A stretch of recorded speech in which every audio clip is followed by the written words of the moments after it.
રાજકોટ જિલ્લાના ધોરાજીમાં નગરપાલિકા દ્વારા પીવાનું પાણી વિતરણ કરવામાં આવે છે, જે અત્યંત દૂષિત અને દુર્ગંધ મારતું પાણીને કારણે લોકોમાં રોષ છે અને ભાજપ કોંગ્રેસ બંને એકબીજા પર આક્ષેપો લગાવી રહ્યા છે।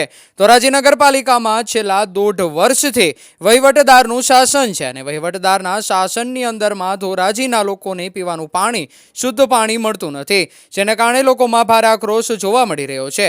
ધોરાજી શહેરની અંદરમાં ઘણા લાંબા સમયથી પીવાના પાણીની સમસ્યા યથાવત છે।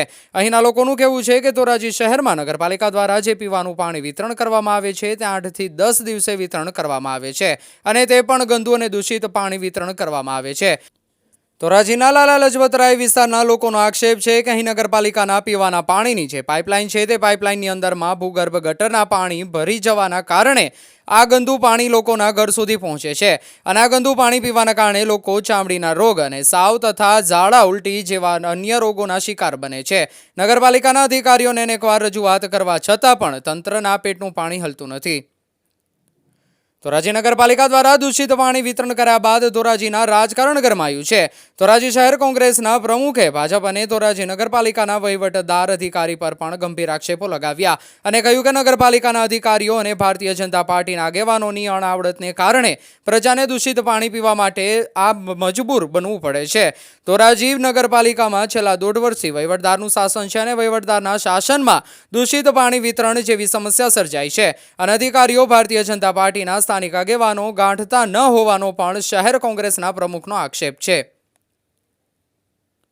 ધોરાજી શહેર કોંગ્રેસના પ્રમુખે ભાજપ પર અને નગરપાલિકાના વહીવટદાર અધિકારી પર લગાવેલા આક્ષેપ બાબતે ધોરાજી શહેર ભાજપના પ્રમુખ રાજેશ બાલદા એ પણ એ વાતનો સ્વીકાર કર્યો કે ધોરાજીમાં ખરેખર દૂષિત પાણી વિતરણ થાય છે અને 8 થી 10 દિવસે પાણી વિતરણ થાય છે અને કોંગ્રેસ પર આક્ષેપો કરતા જણાવ્યું કે ગત ટર્મની અંદર નગરપાલિકામાં કોંગ્રેસનું શાસન હતું અને પાણી વિતરણ વ્યવસ્થામાં કોંગ્રેસે કોઈ આયોજન ના કર્યું હોવાને કારણે હાલ પ્રજા હાલાકી ભોગવી રહી છે।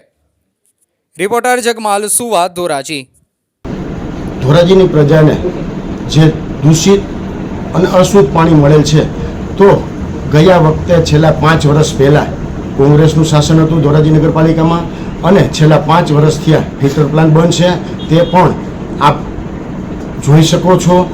નગરપાલિકામાં પણ તમે મેળવી શકો છો કે ક્યારથી ફિલ્ટર પ્લાન્ટ બંધ છે। તો જે શાસનાધિકારી કોંગ્રેસવાળા હતા તેઓએ ફિલ્ટર પ્લાન્ટ ચાલુ કરેલ નહીં અને કયા કારણોસર ફિલ્ટર પ્લાન્ટ કરેલ નહીં અને હાલ ધોરાજીની પ્રજા એના વાકે ગંદુ અને પ્રદૂષિત પાણી પી રહી છે અને હાલ અનિયમિત અને ઓછા દિવસોમાં પાણી મળે છે। ટૂંકમાં જે પાણી મળે છે એના દિવસો ઝાઝા છે, 7-7 દિવસે પાણી મળે છે, પરંતુ અગાઉ ભારતીય જનતા પાર્ટીની બોડી હતી ત્યારે ધોરાજીની પ્રજાને સમયસર અને વહેલામાં વહેલું પાણી મળી શકે તે માટે પાઇપલાઇન પણ નખાણી હતી અને તે પાઇપલાઇન નખાયા બાદ ભાજપની બોડીને બદલે છેલ્લા 5 વર્ષ પહેલાં કોંગ્રેસની બોડી હતી અને કોંગ્રેસની બોડીએ જે લાઈન નાખેલી હતી તેનો કોઈ નિર્ણય ન કર્યો, તેના દ્વારા પાણી પ્રજાને મળે તેવો કોઈ ઉપાય ન કર્યો, તેના કારણે હાલ ધોરાજીની પ્રજા પાણી 7-7 દિવસે મળી શકે તે માટે ભોગવી રહી છે। રાજુભાઈ, હાલ કેવું પાણી મળે છે?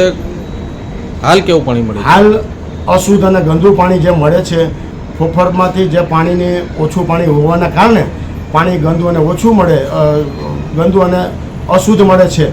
તે માટે ધોરાજીની પ્રજાને ફિલ્ટર પ્લાન્ટ હોવા છતાં ફિલ્ટર પ્લાન્ટ દ્વારા મળતું નથી। તેનું કારણ એક જ છે કે ગયા વખતના શાસનમાં જે કોઈ કોંગ્રેસની બોડી હતી અને તેઓએ ફિલ્ટર પ્લાન્ટ ચાલુ કરેલ નથી અને છેલ્લા 5 વર્ષથી ફિલ્ટર પ્લાન્ટ બંધ છે, તેના કારણે ધોરાજીની પ્રજા ભોગવી રહી છે। રાજુભાઈ, કોંગ્રેસ એવો આક્ષેપ કરી રહી છે કે હાલ નગરપાલિકામાં વહીવટદારનું શાસન છે, ભાજપની કોઈ પકડ જ નથી અધિકારીઓ પર।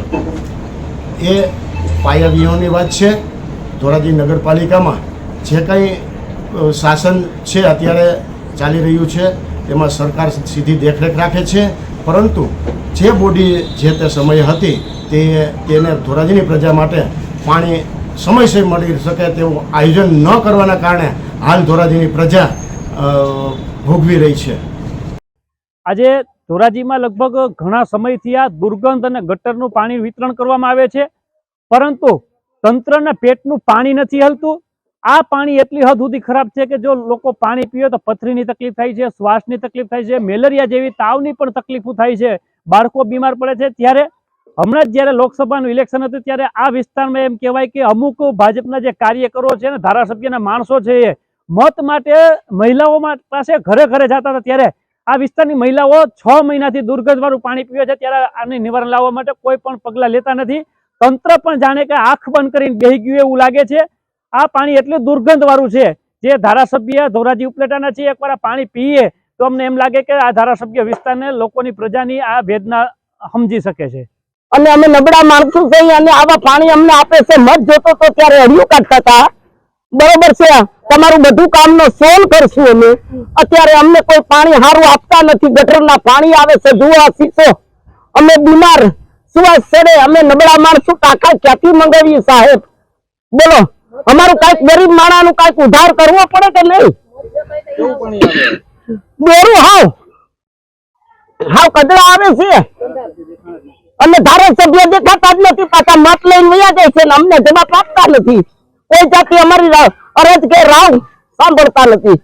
ધોરાજી શહેરની અંદર 8 થી 10 દિવસે પાણી વિતરણ કરવામાં આવે છે અને એ પણ દૂષિત અને ડોહરું પાણી વિતરણ કરવામાં આવે છે, જેને કારણે લોકોના આરોગ્ય સામે ખતરો ઉભો થયો છે. માત્ર ભારતીય જનતા પાર્ટીના પાપે અને વહીવટદારના વાકે ધોરાજીની શહેરની પ્રજા આ પીડા ભોગવી રહી છે. 2017ની અંદર ધોરાજી શહેરમાં પાણીની પાઇપલાઇન નાખવામાં આવી ત્યારે મોટા પાયે ભ્રષ્ટાચાર કરવામાં આવ્યો, જેને કારણે ધોરાજી શહેરની પ્રજાને 8 થી 10 દિવસે પાણી મળે છે. અને હાલમાં જે દૂષિત ડોહરું પાણી મળી રહ્યું છે એ વહીવટદારના વાકે મળી રહ્યું છે. છેલ્લા 1.5 વર્ષથી ધોરાજી નગરપાલિકાની અંદર વહીવટદારનું શાસન છે, પરંતુ વહીવટદાર દ્વારા કોઈ દરકાર લેવામાં આવતી નથી, જેને કારણે લોકોને પીડા ભોગવવી પડે છે.